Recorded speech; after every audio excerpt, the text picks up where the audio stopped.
Nicholls State University in Thibodaux, Louisiana is a school of little over 6,000 students. They don't have the best football record, but spirits are up.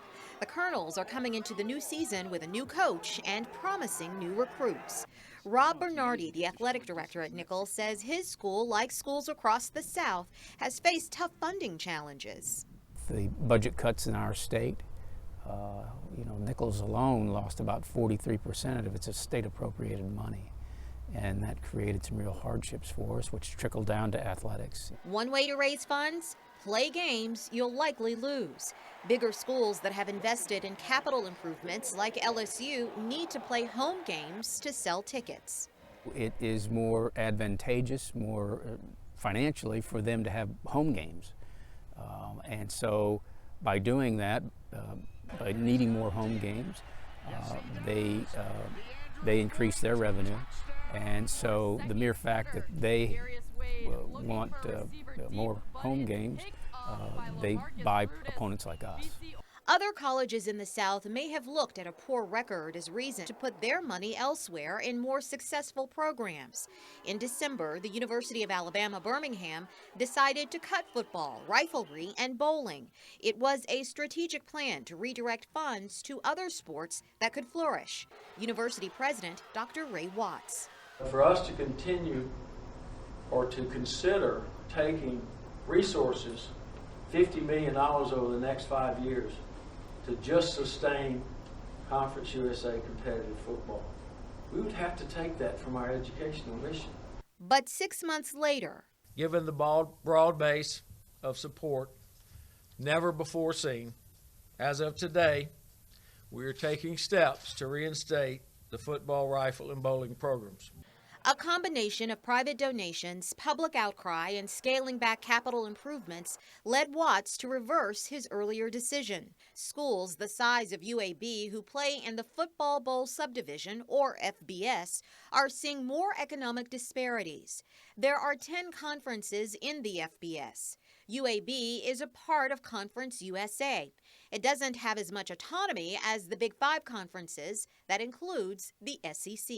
And what that's going to allow is really enable those conferences to create legislation, to adopt legislation that is going to provide them the ability to utilize the resources that they have within their institutions to really create more benefits for student athletes. Kathy Keene is Deputy Commissioner of the Sun Belt Conference. That includes University of Louisiana at Lafayette, South Alabama, Georgia Southern, and others. Keene says one issue driving a wedge between the conferences is the ability of the Big Five to offer more money for scholarships. When you're in a full scholarship, it basically is considered a full grant aid, and that does cover room, board, tuition, all of the main things that we think of when we think of just expenses for an institution. But there is an additional number called cost of attendance that really is the gap between a full grant aid, a full ride, so to speak, and what it costs to attend that school. Universities outside of the Big Five conferences wanting to stay competitive can opt into the proposed changes, but face increased operating costs if they do. Nicholls, however, is in the football championship subdivision.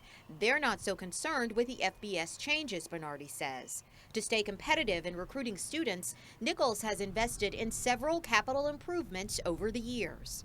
We'd like them to we sell ourselves on the personal involvement that we have here, and that we have a really tight-knit community and campus that you get personal attention, and I think those are all important, but facilities are too. And Bernardi says those recruits are bringing in money for academics. Since many of those students play equivalency sports, they don't necessarily get full scholarships. Sometimes what goes unnoticed amongst the faculty or the community is that athletics is a driving point for enrollment. And when you're at an institution like ours with 6,000 students and we want to grow to 8,000, athletics plays an important enrollment role in that process. Bernardi has had to come up with some creative funding measures over the years. One led to the financing of their turf field. We've served as a host of the Manning Passing Academy for 11 years now, and so this was an arrangement we had with Archie Manning Several years ago, he became a spokesperson for AstroTurf, and as a result of that, then they installed this turf. Nicholls also built a driving range for its golf team. It then opened up the facility to the public with a membership fee. On top of that, Bernardi says students agreed to tax themselves to keep athletics funded. UAB is also considering a student fee. Our students went to the polls and self-assessed themselves.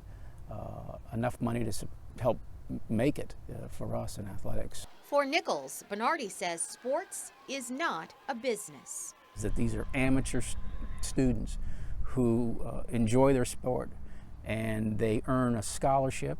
In some cases, they don't, to play a sport that they love while getting a college education. This is not the professionals. Now, I know there's some teams across the country that seem professional, and they certainly get the same kind of attention that professional teams, but a vast majority of us don't.